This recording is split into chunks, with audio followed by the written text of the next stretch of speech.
that brought about our salvation. And so Jesus came to show us how to live a life pleasing to God and restore our relationship with Him. The cost of this great plan was suffering, rejection, and death. But the resurrection, look like I'm getting happy, sealed the deal. And it was a promise. I heard Sunday school superintendent asking some questions, and a lot of times people have a problem dealing with the death, burial, and resurrection of Jesus. But it happened. And for me, I'm glad it did, because it gave me a chance, gave you a chance, and it give others that haven't received Him, giving them a chance. And it's a precious promise. You look at the life of Christ, the way He was born, and the way He came into the world. The Bible said He came to His own. Is that what it said? And His own received Him. But as many as received Him, to them did He do what?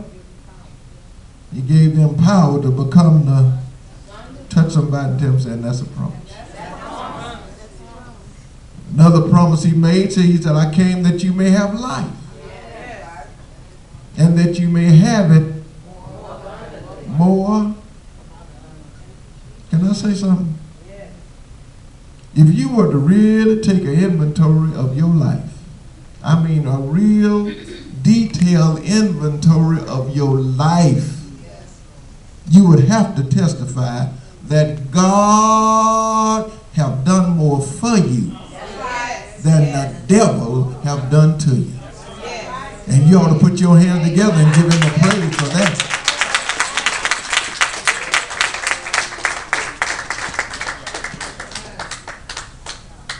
We didn't have a chance. We were damned, doomed, and lost. No help and no hope. But Jesus showed up according to the promise.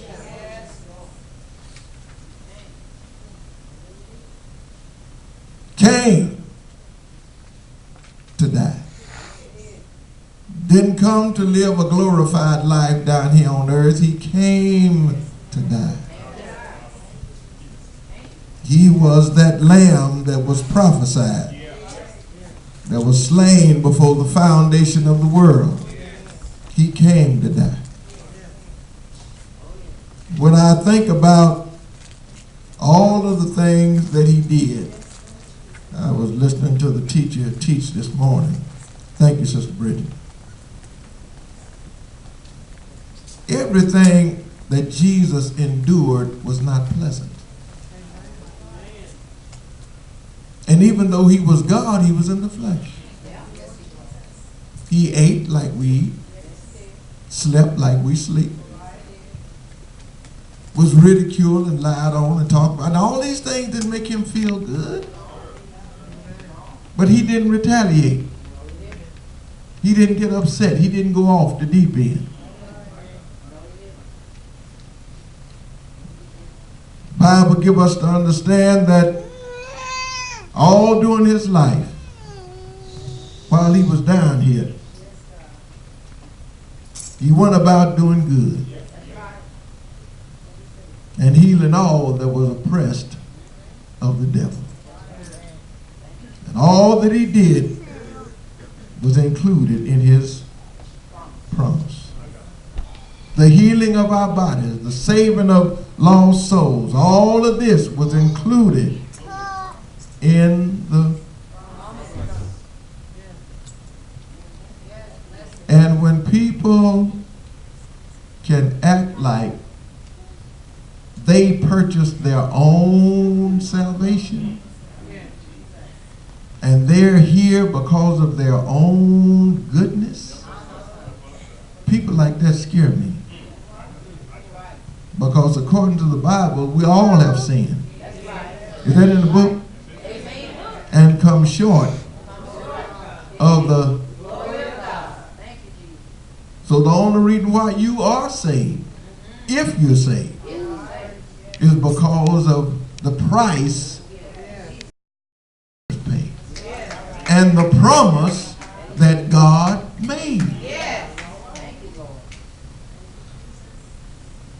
Look like I could see Abraham questioning God now. Will you destroy the righteous with the wicked?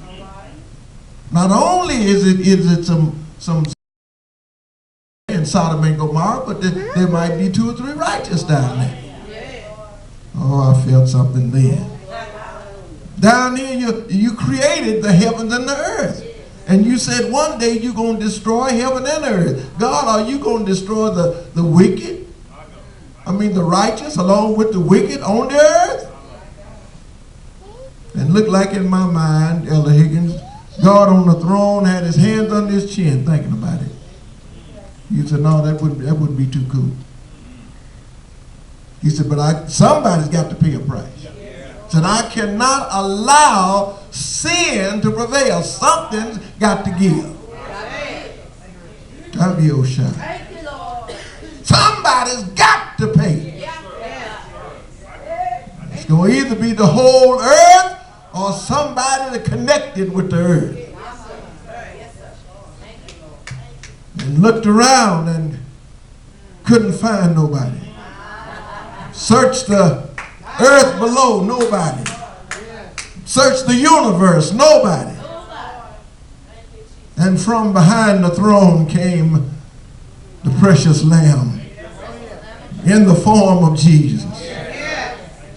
And he said, Father, if you prepare me a body, said I'll make the ultimate sacrifice. I'll go down. And God willed it to be. And sent Jesus down to be born, not of just any kind of woman. Can I help y'all? God is very particular about the things he does. He don't just throw stuff together. He's very particular. He's particular about who he used. Didn't use just any woman. Got married. Tell God thank you. Thank you. And when he called for Mary,